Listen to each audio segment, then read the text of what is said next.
Juvenile জাস্টিসে যাবেন গৌরব গগৈ। পাল্টা জবাবে মুখ্যমন্ত্রী দাবি, আমিও যেতে চাই জুবেনাইলে। ভাগ্নি ভারতীয় না বিদেশি, সেই প্রশ্নের জবাবে গৌরব গগৈর উদ্দেশ্যে মুখ্যমন্ত্রীর পাল্টা প্রশ্ন, ভাগ্নির দায়িত্ব আমি নেব নাকি? অপ্রাপ্তবয়স্ক সন্তানের ক্ষেত্রে নাগরিকত্ব বা ধর্ম সংক্রান্ত বিষয়ে সিদ্ধান্ত নেওয়ার অধিকার বাবা মা নেই, এমন মন্তব্য করেন মুখ্যমন্ত্রী। গৌরব গগৈ সংবাদ মেলে দেওয়া বক্তব্য আর পাক সফরের রেকর্ডের বড় অসঙ্গতির সামনে এনে আরেক দফা প্রদেশ কংগ্রেস সভাপতিকে প্রশ্নবিদ্ধ করলেন মুখ্যমন্ত্রী ডক্টর হিমন্ত বিশ্ব শর্মা। তক্ষশিলা দর্শনের কথা বলেছেন গৌরব, অথচ ভিসায় অনুমতি ছিল না রাওয়ালপিন্ডির। তাহলে ভিসায় অনুমতি ছাড়া কিভাবে তক্ষশিলা দর্শনে গেলেন গৌরব গগৈ? বড় বিষয়কে সামনে এনে রহস্য বাড়িয়ে দিলেন মুখ্যমন্ত্রী ডক্টর হিমন্ত বিশ্ব শর্মা। মুখ্যমন্ত্রী গতকাল সংবাদ মেলে গৌরব গগৈ সন্তানদের প্রসঙ্গ তোলায় আজ জবাবে সংবাদ মেলে গৌরব গগৈ মুখ্যমন্ত্রীর বিরুদ্ধে জুবেনাইল জাস্টিসে যাওয়ার কথা ঘোষণা করার পরেই পাল্টা প্রতিক্রিয়া দিলেন মুখ্যমন্ত্রীও। মুখ্যমন্ত্রী এবং গৌরব গগৈর মধ্যে রাজনৈতিক তরজা অব্যাহত। ডিব্রুগড়ে সরকারি অনুষ্ঠানের ফাঁকে মুখ্যমন্ত্রী এক প্রতিক্রিয়া দাবি করেন, গৌরব গগৈ সন্তানদের নিয়ে যা বলেছি সেটার মধ্যে মিথ্যা কিছুই বলিনি। গৌরব গগৈ জুবেনাইল জাস্টিসে যাবেন প্রসঙ্গে মুখ্যমন্ত্রী পাল্টা দাবি, তিনিও জুবেনাইলে যেতে চান। অবুঝ সন্তানদের বয়স 18 বছরের আগে নাগরিকত্ব বদল বা ধর্মান্তকরণের অধিকার নেই বাবা মার, এমন মন্তব্য করেন মুখ্যমন্ত্রী। এটা বড় অপরাধ। জেনে গৌরব গগৈ এই প্রশ্ন তুলবেন, তাই আমি আগে আইন বইয়ের ওই অংশ ঘেটে দেখেছি। এদিকে আজ নতুন করে গৌরব গগৈর বক্তব্যের অংশ তুলে ধরে মুখ্যমন্ত্রী দাবি করেন, গৌরব গগৈ পাকিস্তানের পর্যটন কেন্দ্র তক্ষশিলা দর্শনে যাওয়ার কথা বলছেন, অথচ ভিসায় অনুমতি ছিল লাহোর, করাচি এবং ইসলামাবাদের, কিন্তু এই তিনটি শহরের কোনোটিতেই তক্ষশিলা নেই। তক্ষশিলা যেতে হলে রাওয়ালপিন্ডি যেতে হয়। তাহলে ভিসা ছাড়া গৌরব গগৈ তক্ষশিলা কিভাবে গেলেন? আর রাওয়ালপিন্ডিতেই রয়েছে পাক আর্মির সদর দপ্তর, এমনটাই মন্তব্য করে গৌরব পাক যুগ ইস্যুতে রহস্য বাড়িয়ে রাখলেন মুখ্যমন্ত্রী। এটা বেআইনি কাজ করেছেন গৌরব দম্পতি, মন্তব্য করেছেন মুখ্যমন্ত্রী।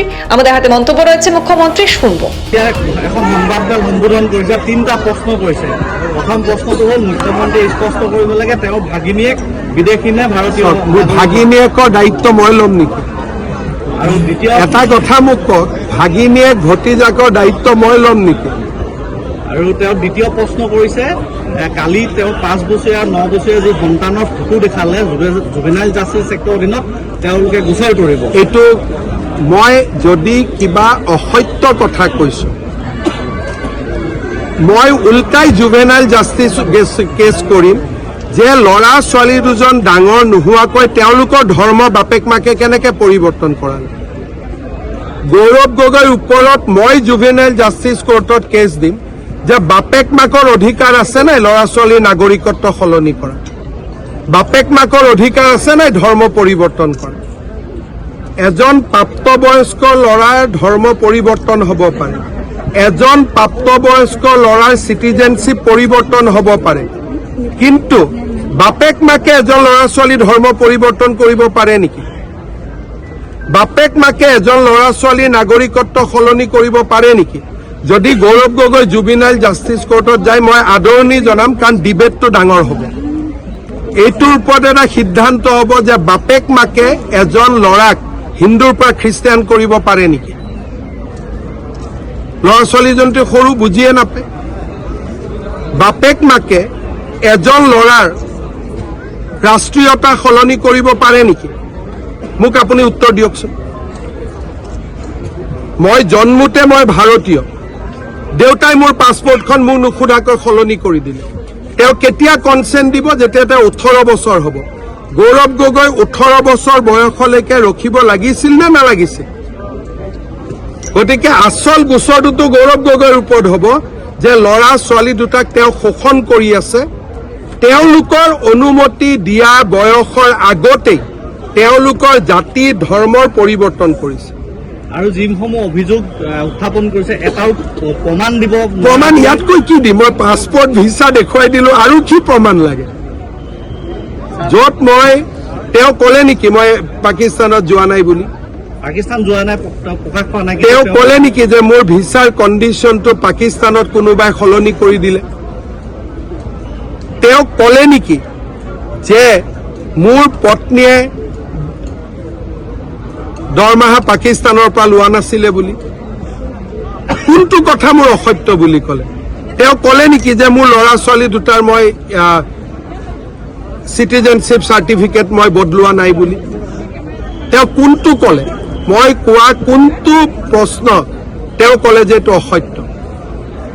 তেওঁ সেইবিলাক কোৱা নাই, তেওঁ কৈছে যে এটাও প্ৰমাণ কৰিব পৰা নাই। তাকে কৈছো, ময়ো যদি আজি কওঁ যে মই গোটেইবোৰ প্ৰমাণ কৰিলো, তেওঁ ক'ব এটাও প্ৰমাণ নকৰিলো, তেতিয়া সাংবাদিকে কি ক'ব যে কাগজ দেখাওক? মইতো কালি কাগজ দেখুৱাইছো, তেওঁ কোনটো কাগজ দেখুৱালে? আৰু গৌৰৱ গগৈৰ ওপৰত এইটো ডাঙৰ কেছ হ'ব যে ল'ৰা ছোৱালীক নুসুধাকৈ 18 বছৰ নোহোৱাকৈ পাছপৰ্ট সলনি কৰা আৰু ধৰ্ম পৰিৱৰ্তন কৰা, এইটো কিমান ডাঙৰ কেছ হ'ব তেওঁ নিজেও বুজি পোৱা নাই। সংবিধানে বাপেক মাকক অধিকাৰ দিয়া নাই ৰাষ্ট্ৰীয়তা সলনি কৰা। সংবিধানে আৰু আমাৰ দেশৰ কানুনে দেউতাক মাকক অধিকাৰ দিয়া নাই ল'ৰা ছোৱালী ধৰ্ম পৰিৱৰ্তন কৰা। আপোনালোকে সংবিধান পঢ়িব, মই ষ্টাডি কৰি লৈছো, এই কথাটো তেওঁ ক'ব বুলি মই জানোৱেই, সেইকাৰণে যোৱা কালি এইটো মোৰ ষ্টাডি হৈ গৈছে। যেতিয়ালৈকে এজন ল'ৰা ছোৱালী ডাঙৰ নহয়, এডাল্ট নহয়, তেওঁৰ কাম কোনেও দেউতাক মাকে ইমান ডাঙৰ সিদ্ধান্ত লোৱাৰ অধিকাৰে নাই। আজি গৌৰৱ গগৈয়ে প্ৰেছ কনফাৰেন্সত এটা বহুত ডাঙৰ কথা ক'লে। তেওঁ ক'লে যে 16 তাৰিখে মই লাহোৰত গৈ তক্ষশিলা চাবৰ কাৰণে অনুমতি বিচাৰিলোঁ। বাকী মই নকওঁ, লগে লগে অনুমতি পাই গ'ল সেইটো নকওঁ। আৰু তেতিয়া মই ইছলামাবাদ আৰু কৰাচীত যোৱাৰ অনুমতি পালোঁ। প্ৰথম কথা, তক্ষশিলা ইছলামাবাদতো নপৰে, কৰাচীতো নপৰে। তক্ষশিলাত যাবৰ কাৰণে ৰাৱালপিণ্ডিলৈ যাব লাগে, আৰু তক্ষশিলাত যাবৰ কাৰণে তক্ষশিলাৰ ভিছা ল'ব লাগে। গৌৰৱ গগৈৰ ভিছাত ষ্টাম্প আছে লাহোৰ, কৰাচী আৰু ইছলামাবাদ। এতিয়া তেওঁক ৰাৱালপিণ্ডিত কোনে লৈ গ'ল? তক্ষশিলাত কোনে লৈ গ'ল? আৰু আপোনালোকে জানি আচৰিত হ'ব যে পাকিস্তান আৰ্মিৰ হেডকোৱাৰ্টাৰটো হৈছে ৰাৱালপিণ্ডি ডিষ্ট্ৰিক্ট। তাৰ মানে উইদাউট ভিছা তেওঁক তক্ষশিলাত কোনে লৈ গ'ল? উইদাউট ভিছা তেওঁক ৰাৱালপিণ্ডি কোনে লৈ গ'ল?